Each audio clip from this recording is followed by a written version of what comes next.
میرا نام فیضان ہے اور یہ میری کہانی ہے۔ میری ماں کی خواہش تھی کہ وہ میری شادی رمضان میں کریں گی، اور وہ بھی ایک گونگی لڑکی کے ساتھ۔ مجھے اپنی ماں سے بہت محبت تھی، اس لیے میں نے ایک گونگی لڑکی سے شادی کر لی۔ میری ماں کا کہنا تھا کہ آج کل کے زمانے میں گونگی بیوی سب سے اچھی رہتی ہے، نہ وہ زبان چلائے گی اور نہ تو پریشان ہوگا، اور تجھے ثواب بھی ہوگا کہ تو نے ایک گونگی لڑکی سے شادی کی ہے۔ میری ہونے والی بیوی بہت خوبصورت تھی۔ میں جب اسے بیاہ کر گھر لایا اور اسے دیکھنے کے لیے کمرے میں جانے لگا تو میرے دوستوں نے مجھے بلا لیا اور میں ان کے ساتھ بیٹھ گیا۔ کافی دیر گزر جانے کے بعد میری ماں کی مجھے آواز آئی۔ انہوں نے مجھے کمرے میں جانے کو کہا۔ میں اپنی بیوی کے کمرے میں داخل ہوا تو میری بیوی میرے سامنے دلہن کا لباس پہنے بیٹھی ہوئی تھی۔ میں بھی اس کے سامنے جا کر بیٹھ گیا اور اپنی بیوی کو دیکھنے لگا۔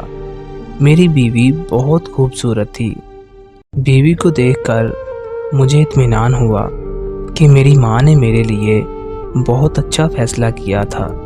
ایک نیک اور خوبصورت شریک حیات زندگی کا سکون ہوتا ہے، اور وہ چیز تو مجھے مل چکی تھی۔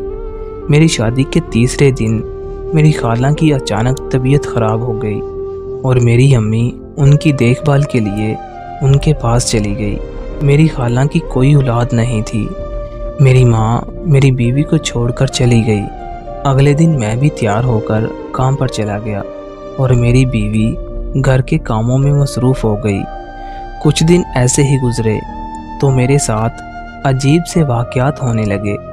میں رات کو کام پر ہوتا تو مجھے روز ایک نئے نمبر سے کال آتی اور کوئی کہتا کہ تمہاری بیوی روز سحری کے وقت مسجد میں اعلان کرتی ہے کہ گاؤں کے سارے مرد میرے گھر آ کر سحری کریں۔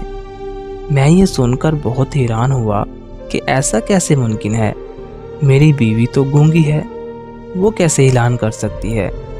پہلی بار جب مجھے رانگ نمبر سے کال آئی تو میں نے اسے مذاق سمجھا، لیکن یہ روز ہونے لگا اور مجھے لگا کہ کوئی مجھے جان بوجھ کر تنگ کرتا ہے۔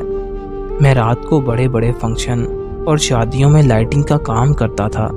آج بھی میں ایک بہت بڑی تقریب میں لائٹنگ کا کام کر رہا تھا تو مجھے ایک کال آئی۔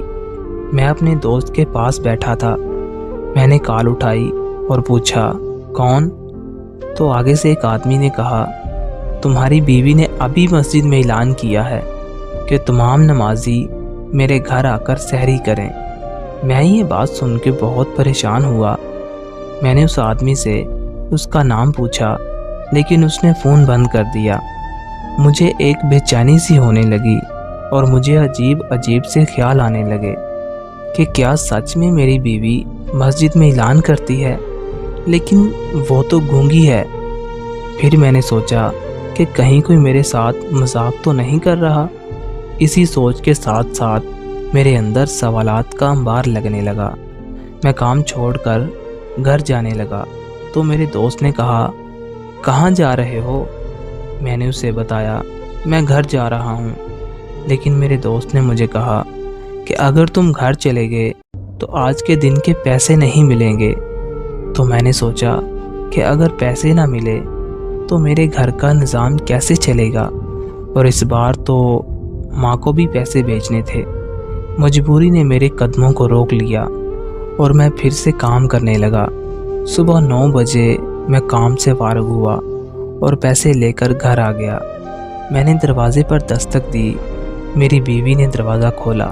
میں صحن میں پڑی ایک چارپائی پر بیٹھ گیا اور گھر کو دیکھنے لگا کہ اگر گھر میں ڈھیر سارے لوگ آئے ہوتے تو یقیناً گھر کی کچھ حالت خراب ہوتی، لیکن یہاں پر تو ہر چیز اپنی جگہ پر پڑی تھی۔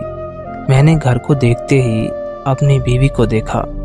وہ کہیں سے بھی تھکی ہوئی نہیں لگ رہی تھی۔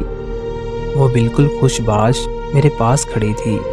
ایک دم سے میرے ذہن میں خیال آیا اور میں نے اپنی بیوی کو پانی لانے کا کہا۔ وہ سر ہلاتی ہوئی پانی لینے چلی گئی۔ میں نے جیب سے فون نکالا اور فون کو استعمال کرنے لگا۔ جب میری بیوی پانی لے کر آئی تو میں نے پانی پکڑتے ہوئے